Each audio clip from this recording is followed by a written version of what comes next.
Алдыңғы бөлімде қысқа мерзімді активтерді қарастырдық. Ол атып өткеніміздей, тасол, май, автозапчасти болуы мүмкін, белгілі бір қысқа уақытта ғана қолданылатын тауарлар. Ал егер ұзақ мерзімді актив сатып алатын болсақ, оны 1С-да қалай көрсетеміз? Мысалы, жаңағы ТО автобөлшек компаниясынан металл жәшікті өңдейтін аппарат сатып алдық деп есептейік.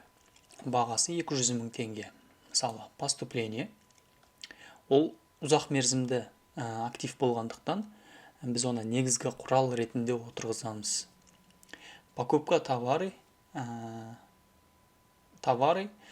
ОС бұл основные средства, негізгі құрал және услуги, осыны таңдаймыз. Датасын жазамыз. Шамамен 31.07.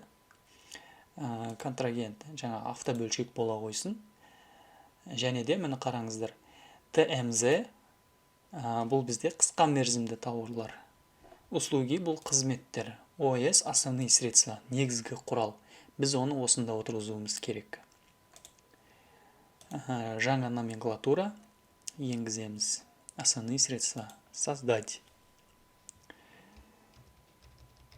Аппарат. Қабылданған күні 31.07. Группа ОС. Группа ОС.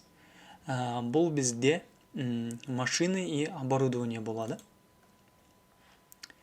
Қалған деректерді толтырмай қоямыз. Записать, закрыть.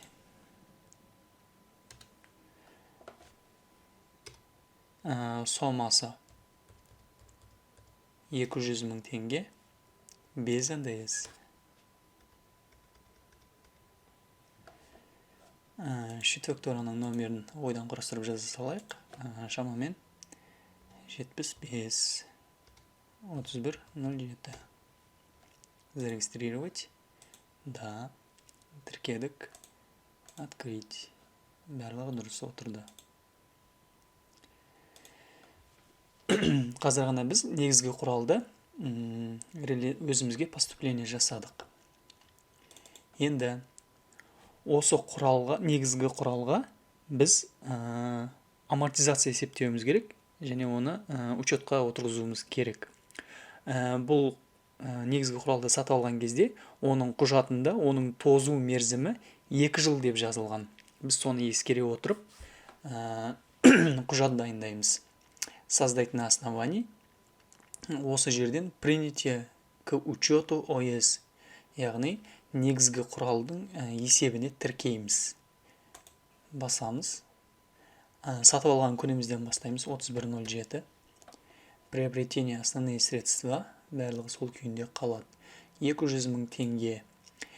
Енді 24.20 бұл бізде счет начисления, бұл амортизация счеты. Қалған барлығы сол күйінде қалады. Мол деген бұл материальное ответственное лицо, яғни материалдық жауапты тұлға. Мысалы, складқа енгізген кезде бұған кім жауапты болады? Бұл жерде кімді белгілейік? Главный бухгалтерді. Бас бухгалтер. Подразделение основнойды қала берсін. Начислять амортизацию. Мұна бір жерде галочка енгіземіз. Способ начисления амортизации. Линейный от срока, от процента, способ уменьшения остатка. Біздің жағдайымызда бұл от срока болады.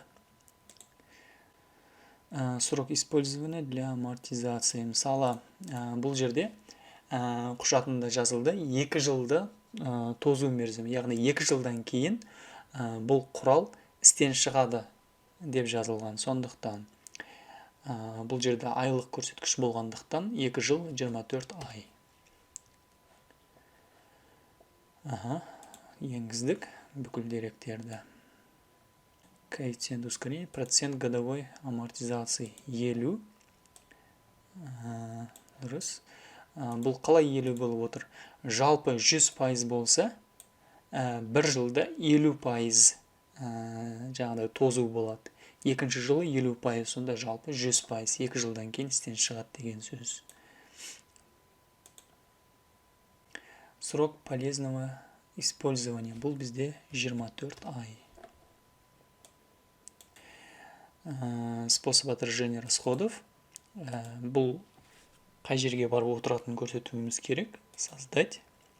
Счет затрат бұл бізде 71.10. Бұл подразделениеға байланысты. Егер ауып болса 72.10. Прочие расходы. Подразделение. Основное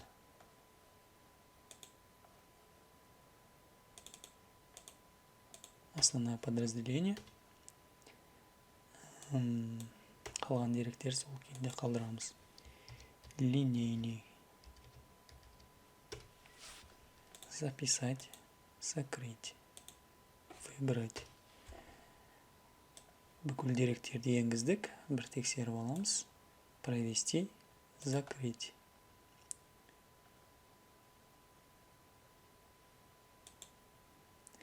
Осылайша қазір ғана біз негізгі құралды амортизацияға отырғыздық. Дәл осы 31-нен бастап бұл тауарға бізге ай сайын амортизация есептелініп отырады. Ол бізде номенклатура, бізде ОС негізгі құрал, принятие к учету ОС.